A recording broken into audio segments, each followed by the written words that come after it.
भाई जो गुरु वचन पे डट गे, कट गे फंद 84 के। कबीर सतगुरु के उपदेश का सुनिया एक विचार, जय सतगुरु मिलते नहीं जाते नरक द्वार। सोचो यदि हमें गुरुदेव भगवान ना मिलते, ये कबीर परमात्मा हमें ना मिलते, हमारी सुध ना लेते, हमें भक्ति से ना जोड़ते, अपनी शरण में ना लेते, आज आप और हमारा भी वही हाल होता। वही दुर्गति से हम 2 रोटी के लिए 24 घंटे भटकते रहते। जैसे हमारे रिश्तेदार, हमारे यार दोस्त, हमारे अन्य परिचित और अन्य जगत वाले सुबह 5 बजे उठ जाते हैं, ना नहाने की सुध, ना धोने की सुध, ना टाइम पे खाने पीने की सुध, और गधे और बैल की तरह सारा दिन कमाते हैं 2 रुपए के लिए। और फिर भी उनके शौक पूरे नहीं होते, उनके काम पूरे नहीं होते। इतना मेहनत करने के बावजूद भी, बैल की तरह कमाने के बावजूद भी, जब घर में कोई शादी विवाह आता है तो उनको कर्जा लेना पड़ता है, कर्जा। और सोचो आप और हमें परमात्मा ने इन कर्जों से, व्यर्थ की परंपराओं से, इन रीति रिवाजों से, कुरीतियों से एक झटके में दूर कर दिया परमात्मा ने। हमारा 90% समय जो हम फालतू के रीति रिवाज निभाने में, परंपराओं के वहन में बैल की तरह कमाया करते थे, परमात्मा ने एक झटके में समाप्त कर दिए। तो वो समय अब हमने ज़्यादा से ज़्यादा परमात्मा की भक्ति में व्यतीत करना है, क्योंकि परमात्मा ने यदि हमें काल के जाल से निकाला है तो ज़्यादा से ज़्यादा समय हम भगत उनकी भक्ति में लगाएं। इसलिए तो हमने कुर्बान हो जाना है। तो सतगुरु के उपदेश का लाया एक विचार, और जय सतगुरु मिलते नहीं तो जाते नरक द्वार। यहाँ भी बैल और गधे की तरह सारा जिंदगी काम करते और बुढ़ापे में दुर्गति होती, वो अलग है।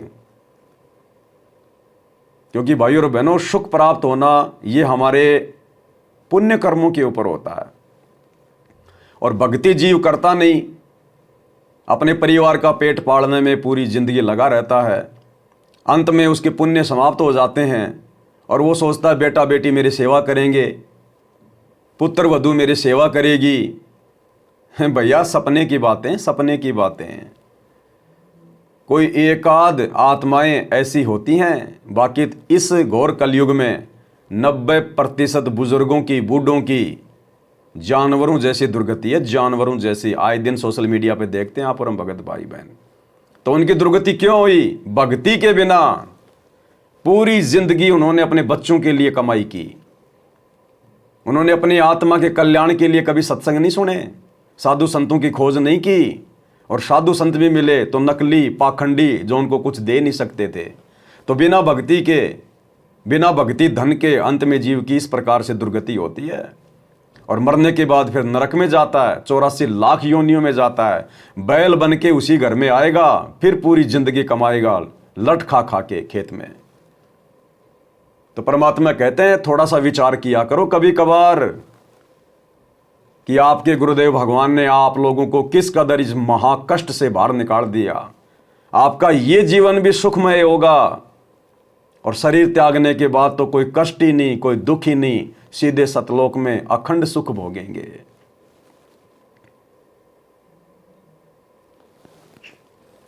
जय सतगुरु मिलते नहीं जाते नरक द्वार। नरक द्वार में दूत सब करते खेचा तान, उनसे कभू नहीं छूटता फिरता चारों खाने। कबीर 4 खानी में भरमता, कबहू न लगता तार। सो फेरा सब मिट गया मेरे सतगुरु के उपकार। सतगुरुदेव भगवान के उपकार के कारण, उनके विशेष आशीर्वाद के कारण, उनके रहमो करम के कारण आप और हम भगत भाई बहनों का 84 लाख योनियों का वो महाकष्ट, जिसके विषय में हम कभी सोचते ही नहीं हैं, एक झटके में समाप्त कर दिया। भाई और बहनों, हम एक कुत्ते का जीवन देखें, एक गधे का जीवन देखें, एक बैल का जीवन देखें, किस प्रकार से उसकी दुर्गति होती है पूरी जिंदगी, और अंत में जानवरों की मौत किस प्रकार होती है। और पता नहीं कितनी बार हमने ये पशु पक्षियों के जन्म भोगने पड़ते अगर आज सतगुरु नहीं मिलते तो, क्योंकि हमारे कर्म इतने अच्छे नहीं थे। और कर्म अच्छे हों ना हों, ये मनुष्य जन्म तो एक बार ही मिलता है 84 भोगने के बाद, फिर दोबारा से 84 का चक्कर, और 84 में भी ना जाने एक एक योनि में कितनी बार जन्म लेना पड़ता है। ऐसा नहीं है एक बार कुत्ता, एक बार गधा, एक बार सुअर। गुरुदेव भगवान ने जैन धर्म के तीर्थकर महावीर स्वामी की जीवनी बताई ना, लगातार 20 करोड़ बार गधा, 30 करोड़ बार कुत्ता, कितनी बार बैल बना, कितनी बार हाथी बना, नपुंसक बना, ऐसे दुर्गति करता फिर ये काल एक बार 84 में ठोकने के बाद। तो जय सतगुरु मिलते नहीं, हम जाते नरक द्वार, और नरक द्वार में दूत सब करते खेचा तान, उनसे कबू न छूटता फिर फिरता चारों खान। चार खानी, अंडज, जेरज, श्वेतज, उद्भुज, 4 प्रकार से फिर इस आत्मा को अन्य योनियों में डाला जाता है। तो कैसी कैसी हमारी दुर्गति होती यदि आज हमें ये परमात्मा कबीर देव सतगुरु रामपाल जी भगवान आकर इस काल के लोक में नहीं संभालते तो। अरे किसी के घर में कोई शादी विवाह है, पैसे की कमी है, और गांव का यदि कोई साहूकार आदमी यदि उसकी मदद कर देता है 1,50,000 रुपए की, तो जिसकी बेटी की शादी होती है, जिसको मदद मिली है, वो पूरी जिंदगी उसके चरण धो धो के पीता है। अगर रात को 2 बजे भी वो व्यक्ति कह दे कि भाई मेरे साथ वहाँ चलना है, तुरंत उठ के चल पड़ेगा। क्यों? क्योंकि उसने मुसीबत के समय उसकी मदद की थी, उसका एहसान है उसके ऊपर।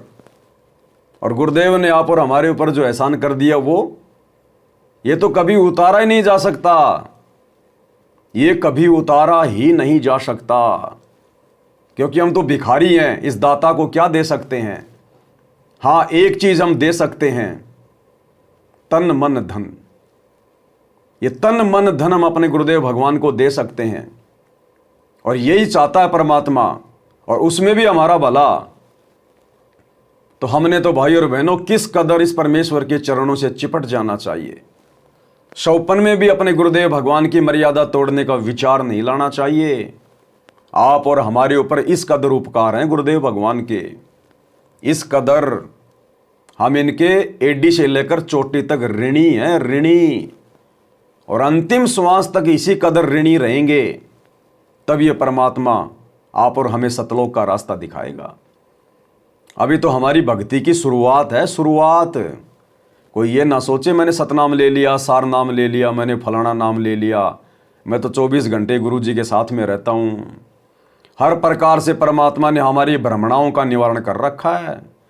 परमात्मा कहते हैं पाकी फसल देख कर गरबइयो मत किसान, अभी तो झोले बहुत हैं, भाई घर आले तब जान। कि हे किसान, खेत में पकी हुई फसल को देखकर गर्व मत करना, मन में तरह तरह के विचार पैदा मत करना कि अब की बार तो बहुत अच्छी फसल हो जाएगी, नया ट्रैक्टर लेके आऊँगा, बढ़िया मकान बनाऊँगा। 1 सेकंड में आंधी आ जाएगी, ओले गिर जाएंगे, बरसात हो जाएगी, सर्दी मार जाएगी, वो फसल वहीं समाप्त हो जाएगी। तो कहते हैं जब तक तू उस फसल को काट के निकाल के अपने घर पे लाके नहीं रख ले, तब तक घमंड मत करना, गर्व मत करना। तो भाई और बहनों, जब तक हम सतलोक ना पहुंच जाएं, तब तक हम भगत भाई बहनों ने इसी प्रकार से आधीन, अपने गुरु जी का दास, उनके चरणों का कुत्ता, ऊपर मुंह करके थूकना नहीं है। ये काल हमें ऊपर मुंह करके थुकाएगा, हमें गंदी राजनीति का हिस्सा बनाएगा, हमें दुनियादारी में उलझाएगा, हमारी मर्यादा तुड़वाएगा। लेकिन ये ज्ञान गुरुदेव ने हमें इसीलिए दिया है कि धर्म संकट की स्थिति में हम अपने गुरुदेव के ज्ञान को आधार बनाएं, इस तत्व ज्ञान को हथियार बनाएं, किसी भगत की देखा देखी ना चलें। हम किसी को गुरु जी का बेटा बेटी भाई बंधु रिश्तेदार समझ के उनकी पूंछ पकड़ के ना चलें। वो तो भेड़ हैं, और भेड़ की पूंछ पकड़ के हम कभी भी समुद्र पार नहीं कर सकते। उसके लिए तो इंजन वाली नाव चाहिए, और वो इंजन वाली नाव केवल गुरु का ज्ञान है। तो भाई और बहनों, कलयुग की बिचली पीढ़ी है, परमात्मा ने ठोक के ज्ञान दिया है, हमने भी ठोक कर ज्ञान को आधार बनाकर ही आगे बढ़ना पड़ेगा। भाई जो गुरु वचन पे डट गे, कट गे फंद 84 के, कट गे फंद 84 के, कट गे फंद 84 के।